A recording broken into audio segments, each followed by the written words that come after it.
Hi folks, Joseph Kursky here with you to talk about adding elevation data, creating a hillshade and a slope map, and visualizing the results in 2D and in 3D using ArcGIS Pro. Thanks to modern GIS tools like ArcGIS Pro being connected to these cloud-based data services and tools, you don't have to use the tried and true and long-standing method of going to a digital elevation model set of tiles and downloading each one of them and joining them together, etc. You can just go to ArcGIS Online, Living Atlas of the World, as I'm doing here. And as I scoot the window open or over so that you can actually see what I'm doing, I'm going to look for elevation data. This is data that's actually streamed and is available as a service. So I'm going to go ahead and choose terrain here, and that's going to be available to me inside ArcGIS Pro. Think of doing this for Landsat data, for land cover, for zoning, for so many other data layers. You've got these data services at your fingertips. No longer do you have to go grab individual tiles and get them in there into your GIS environment. So once I do that, I've got my world elevation terrain. Yes, world, for the whole world. Now pay attention to the metadata most certainly and find out if it's suitable for your needs. But if I go in there, now I've got to my same study area that I was looking at earlier, Palisade, Colorado, I've got this, as you can see here, set of tiles, set of cells. Each one of them has an elevation on it. If I click on one of those, I see what the elevation is. I also get information about slope and aspect, so I can render the elevation surface as a slope and aspect, which I will do in a moment. So there's my elevation data. I'm going to zoom into my study area, and then let's go ahead and do the following.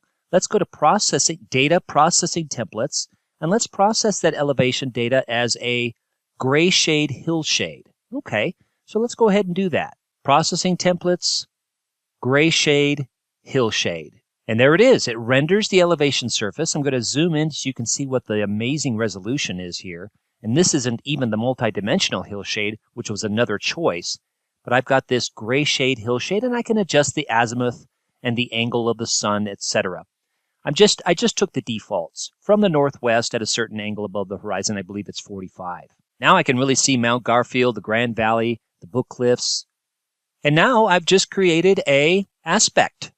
I've gone to the same processing templates and I've selected aspects, and now I see, and again I can change these categories, the north, south, east, west, and northwest, southeast, etc., facing slopes. So if I want to plan things that have to do with aspect, like let's say I'm looking at potential landslide hazards, north-facing slopes, more prone to having snow cover on them, wetter soils, etc., or I'm planning a ski area or a set of cell phone towers, or anything else that has to do with aspect and slope, this is going to give me, with just a few clicks, some powerful data that I can use to make a decision.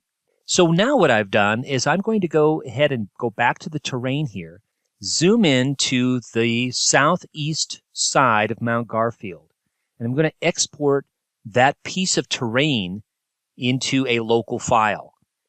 At the present time, that needs to be 5,000 by 5,000 pixels, so it's only a very small chunk that you can actually export.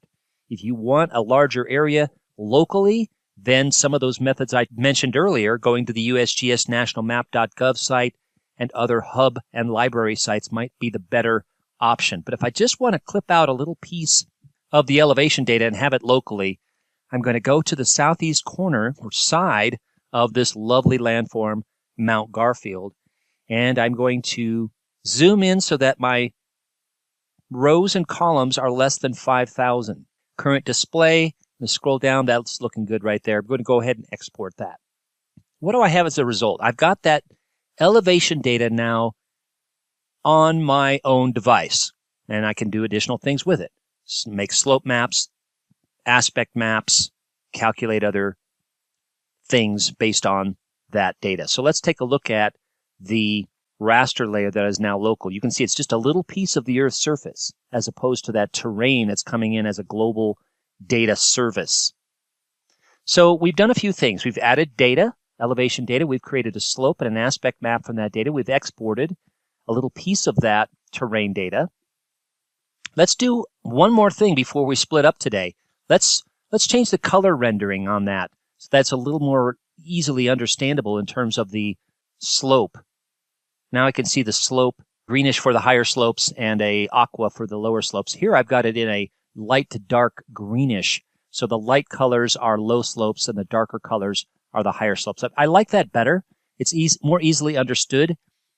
There are a few rules in cartographic techniques. There are lots of guidelines. So if this works better for you, use it. And in my case, I'm liking that a lot better. Okay, so I've got the slopes and the aspect and the elevation data. Here's a couple photos that I took at that site. You can see the book cliffs there, Mount Garfield on the right. You can see those slopes. And here's a picture I took from the top of Mount Garfield, which was about a 6-hour up and down hike. So it was no small task, but it was totally worth doing. Look at that beautiful terrain there. You can see that cliff there, the Green River Formation, the Manco Shale.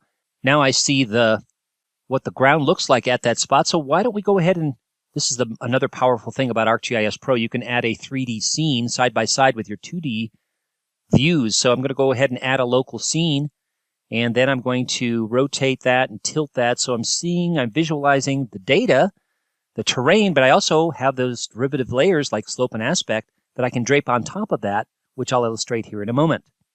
There's the Grand Valley, Mount Garfield, the Book Cliffs. Tilt that view so I'm looking sort of northwesterly across Mount Garfield toward the Book Cliffs there. Ah, very nice. Now let's go ahead and copy that slope layer from my 2D map to the 3D scene. So let's go ahead. The easiest way to do that is not to add it again. It's actually to go back to the 2D map and select that. Let's go to that 2D map, copy that slope layer, and let's go to the 3D scene, and let's just go ahead and paste it in there. And now I've got the slope layer on top of my 3D scene. It's as easy as that. Ah, now I can really visualize that those higher slopes indeed are the darker colors. The Book Cliffs, the Manco Shale, the Green River Formation, the Mesa Verde group of sandstones. Fascinating. So some of these are more easily erodible, and some of them are forming this cap rock that you can see Mount Garfield here. Fascinating and powerful and easy to do this. I encourage you to try it. Thanks for being with me.